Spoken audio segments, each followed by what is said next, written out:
So now I'd like to introduce our second speaker, is Kate Smolski. She's CEO of the Nature Conservation Council of New South Wales. So please welcome Kate Smolski.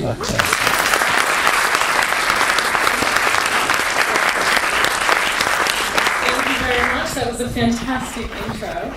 Thank you all so much for having me. I too would like to acknowledge the traditional owners and pay my respect to their elders past, present and future, and recognise that they have looked after the land that we are standing on and continue to do so for tens of thousands of years, hundreds of thousands of years. So, NCC, just very quickly about the Nature Conservation Council, for those of you that are not familiar with our organisation, we have 150 member groups across the state working on protection of nature, fighting climate change and a host of other conservation issues across New South Wales. We have 30,000 supporters and we are the voice for nature here in the state.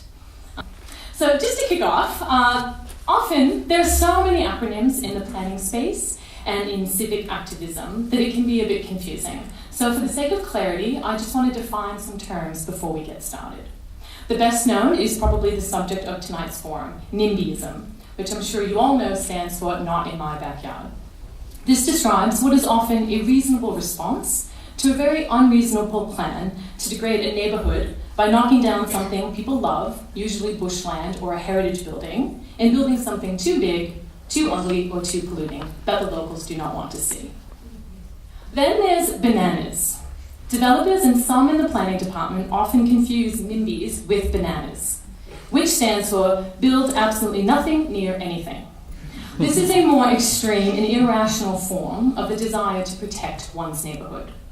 There's also fruits, which is fear of revitalisation, urban infill, and towers. There's sobby, which stands for some other bugger's backyard.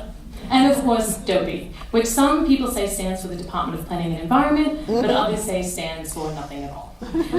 But seriously, just to clarify what those acronyms are, we believe that Nimbyism can be very good. What is wrong with wanting to protect your local environment against unreasonable development? I'm not sure whether it was developers or politicians that coined the term, but some have certainly used it as a put-down for anyone who demands what I believe is their right to influence what sort of place their street, their neighbourhood, and their community becomes. Actually, if you take a closer look, Nimbyism as opposed to bananas is often a civic virtue.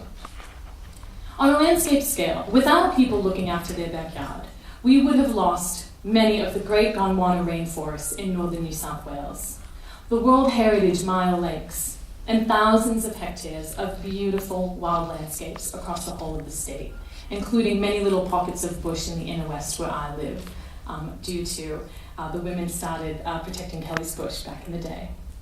So without NIMBYs, we would have lost some of our city's greatest treasures, the rocks, the Queen Victorian building, hundreds of houses in Glebe, King's Cross and Wooloomooloo.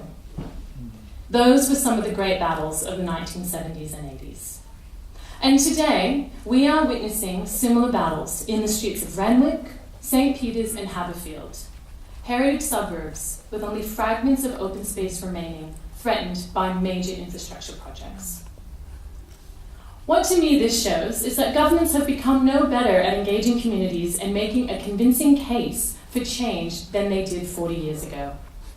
Part of the problem is that people are not genuinely engaged from the start when the so-called visions are developed. More often than not, planners will come up with a vision that then go out and try to sell that vision to a highly skeptical community. Now, I agree what has been said about upfront strategic planning, and NCC definitely agrees that that is an important thing to do. But it's the way that it is done. All too often, people are not asked whether they want to help create a vibrant European-style medium-density community. More often than not, they are shown plans for a huddle of high-rise buildings and then asked, what colour would you like us to paint them? The planning reforms that the O'Farrell government embarked upon 5 years ago started with such promise of returning planning powers to the people and engaging communities in high-level strategic planning, which, as I've already mentioned, we do think is a very important thing to do. And NCC engaged enthusiastically and genuinely in the project. But before long, from our perspective, the old patterns of command and control soon replaced the rhetoric of community engagement and community empowerment. It soon became clear that people were not buying what the government was selling, And some people may remember we saw the rise of the Better Planning Network, which was over 400 community groups across the state that joined together because they had concerns about what was going to happen in their backyard, and they joined together to fight what was going to be statewide changes. Now, it did all end in tears for the government when the Upper House changed the draft planning bill to restore more accountability and community power, and those changes were not accepted by the government. At the end of the day, people rejected the planning agenda not because they were bananas, but because they cared too much about their own backyard, their own local environment, street and suburb, to hand over too much power to the Minister and Director General. Now, rather than embracing the principles of community engagement more vigorously, this government is arguably doing the opposite. The planning reforms of the hazard years failed not because the community consulted too much. They failed because the government consultation simply meant persuading people that they knew the best thing to do and tried to bring the community along. Now, the lessons from that experience was that government will never achieve a lasting peace in planning policy, I'm sorry, Minister, if they do not work genuinely with the community at the backyard level.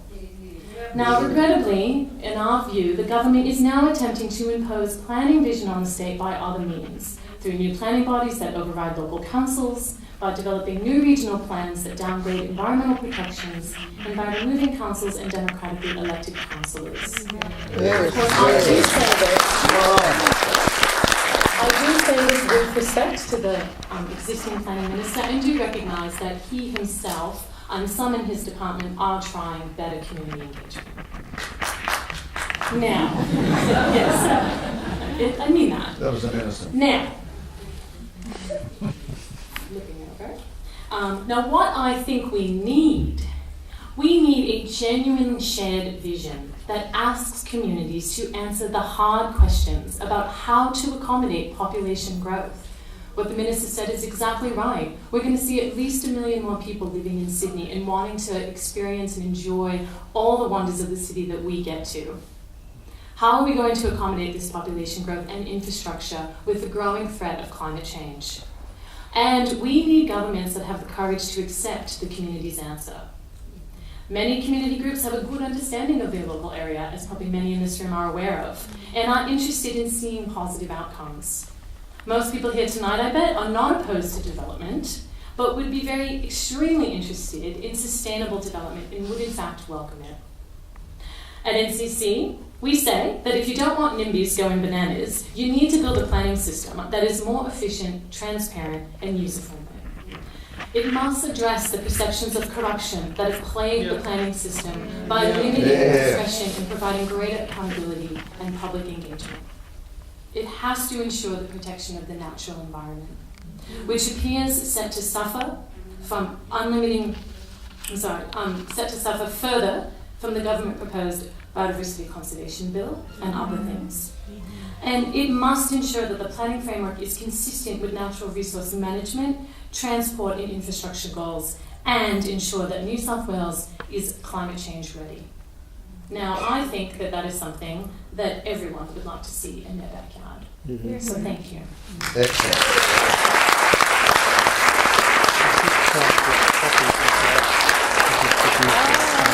Excellent.